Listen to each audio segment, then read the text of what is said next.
सभी साथियों को महाशिवरात्रि की बहुत बहुत शुभकामनाएं।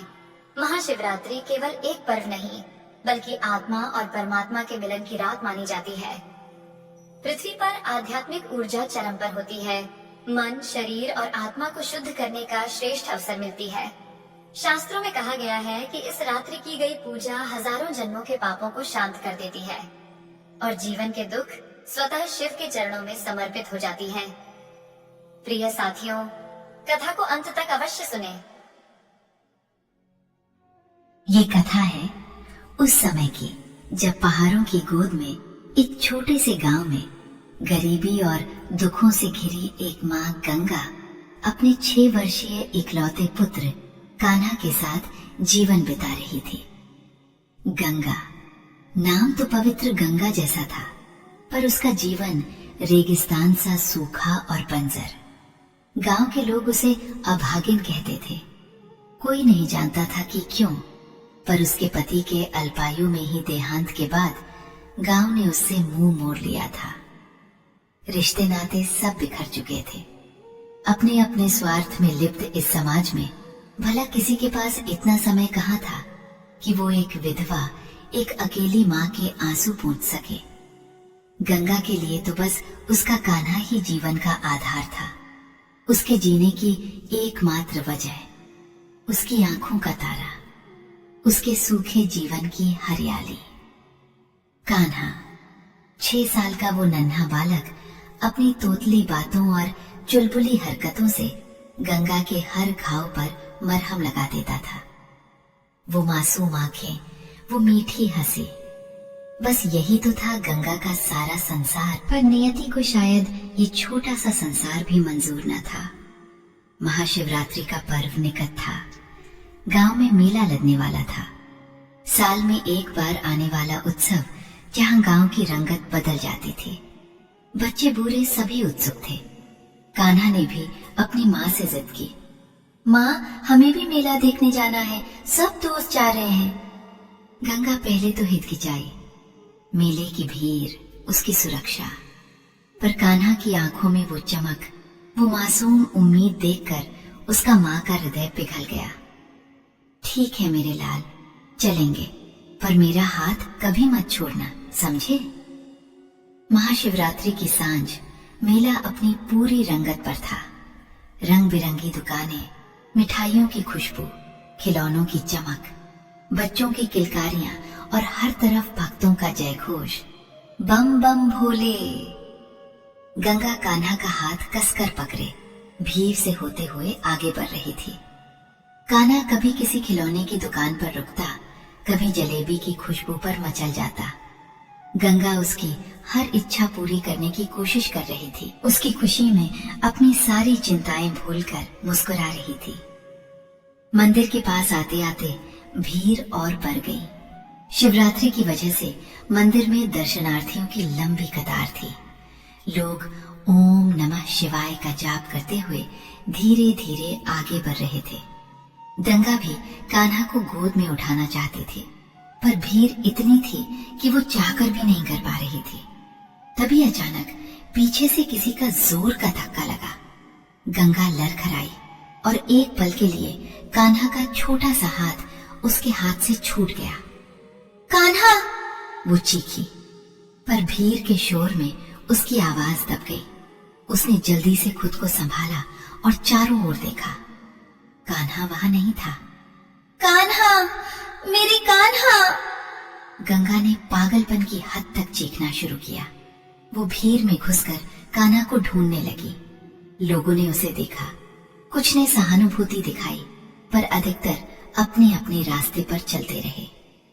आज शिवरात्रि है, भक्तजन दर्शन करने आए हैं, कहाँ फंस गई ये अभागिन, किसी ने मन ही मन सोचा। गंगा की आंखें हर चेहरे पर कान्हा को तलाश रही थीं। हर बच्चे के पीछे वो दौड़ पड़ते, पर हर बार निराशा ही हाथ लगती। सूरज ढलने लगा था। मेले की रोशनी और तेज हो रही थी, पर गंगा के हृदय में अंधेरा छाता जा रहा था। उसका कलेजा फटा जा रहा था। मेरा कान्हा, मेरा लाल। उसने मेले का कोना कोना छान मारा। कांटे उसके पैरों में चुभ रहे थे, पत्थर उसके शरीर को छलनी कर रहे थे, पर उसे कुछ भी महसूस नहीं हो रहा था। उसे तो बस अपना कान्हा चाहिए था। गांव के कुछ लोग मिले भी, पर उन्होंने बस सर हिलाकर अपनी असमर्थता जता दी। इतनी भीड़ में कहाँ मिलेगा, घर जाओ, सुबह ढूंढना। सुबह ढूंढना? क्या कोई माँ सुबह तक अपने बच्चे के बिना सांस ले सकती है? अंधेरा पूरी तरह से छा चुका था। महाशिवरात्रि की रात, हर तरफ उत्साह और भक्ति का माहौल था, पर गंगा के लिए ये रात प्रलय से कम न थी। थक हार कर रो रो कर उसकी आंखें पथरा गई थीं। शरीर में जरा भी बल न बचा था। और फिर उसे याद आया, मंदिर, शिव मंदिर। मेरे भोलेनाथ, अब तो ही सहारा है। वो लड़खड़ाते कदमों से मंदिर की ओर भागी। मंदिर में दर्शनार्थियों की भीड़ तो कम हो चुकी थी, पर जागरण के लिए भक्तगण अभी भी जमे हुए थे। गंगा मंदिर के गर्भगृह के सामने शिवलिंग के आगे धड़ाम से गिर पड़ी। उसके आंसू रुकने का नाम नहीं ले रहे थे। हे महादेव, मेरे भोलेनाथ, कहाँ है मेरा कान्हा? मेरा लाल खो गया। मैं एक अभागिन माँ हूँ, मेरे पास तेरे सिवा कोई नहीं। मेरे कान्हा को लौटा दे भोले, मैं इतनी अभागिन क्यों हूँ? उसकी आवाज भीग चुकी थी, रूंध गई थी। मंदिर के पुजारियों ने उसे देखा। कुछ भक्तों ने सांत्वना दी, पर उसके दुख को कौन समझता? वो अकेली थी, और उसका अकेलापन इस भरी मंदिर में भी उसे कस कर जकड़ रहा था। उसने अपने आंचल से आंसू पोंछे, आंखों को मूंदा और अपने होठों से ओम नमः शिवाय का जाप करना शुरू किया। ये जाप नहीं था, ये एक माँ की पुकार थी, एक चीत्कार थी, एक हृदय की वेदना थी जो सीधा शिव के चरणों में अर्पित हो रही थी। उसकी आवाज पहले तो लड़खड़ाती रही, फिर उसमें एक अजीब सी दृढ़ता आ गई। ओम नमः शिवाय, ओम नमः शिवाय, ओम नमः शिवाय। रात गहरी होती जा रही थी, ठंड बढ़ रही थी। जागरण करने वाले कुछ भक्त भी धीरे धीरे थककर सोने लगे थे या अपने घरों को लौट गए थे, पर गंगा वहीं बैठी रही। उसकी आंखें बंद थीं, उसका सारा ध्यान बस अपने महादेव पर था। उसके शरीर में दर्द था, उसके पैरों से खून निकल रहा था, पर उसे कुछ भी महसूस नहीं हो रहा था। उसका मन कान्हा की यादों में डूबा था। उसकी हंसी, उसकी शरारतें, उसका माँ कहकर पुकारना। वो हर पल डर रही थी। मेरा कान्हा कहाँ होगा?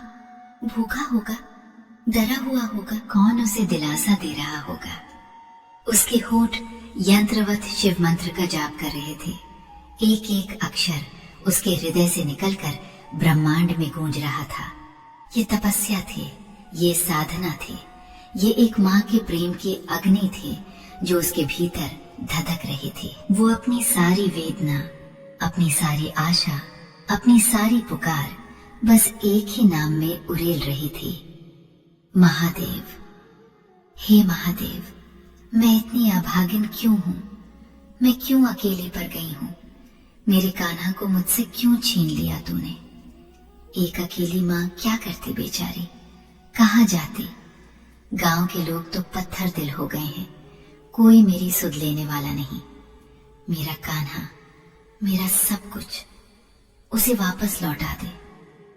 उसकी प्रार्थना में, उसकी पुकार में, उसके हर ओम नमः शिवाय में एक ऐसा समर्पण था, एक ऐसी व्याकुलता थी कि ब्रह्मांड की सारी शक्तियां जैसे उसकी ओर खींची चली आ रही थीं।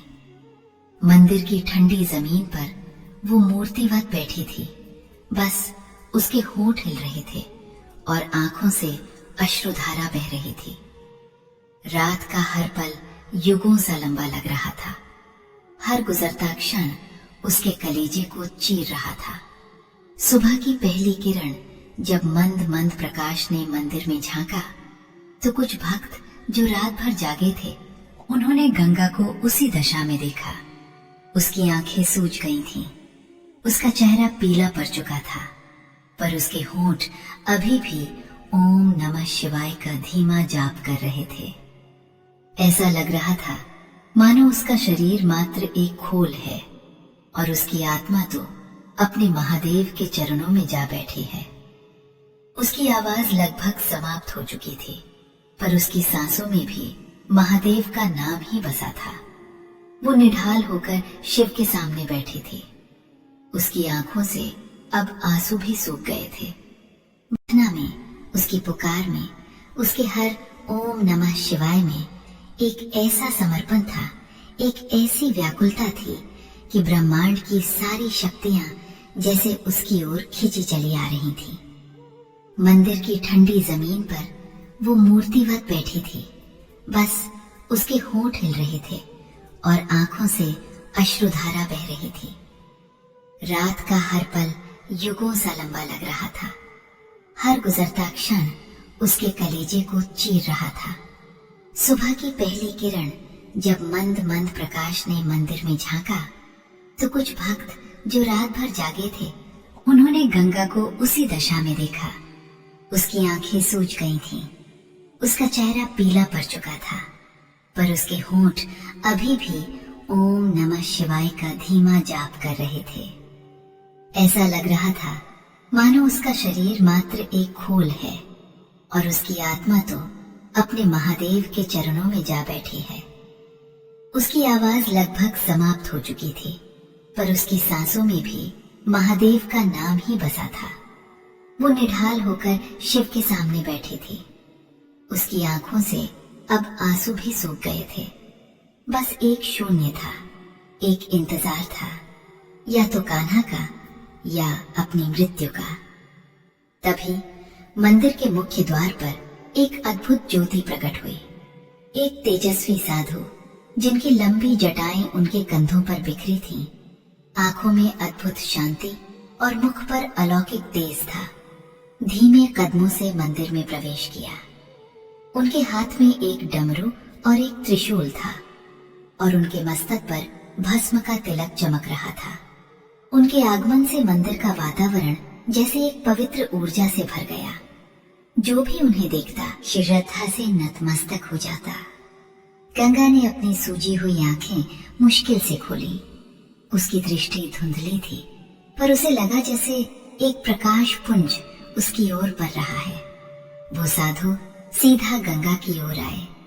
उनके चेहरे पर एक हल्की रहस्यमयी मुस्कान थी। गंगा ने उन्हें देखा, पर उसकी चेतना इतनी क्षीण हो चुकी थी कि वो कुछ समझ ना पाई। उसका मन अभी भी अपने कान्हा की रट लगाए था। साधु उसके ठीक सामने आकर रुके।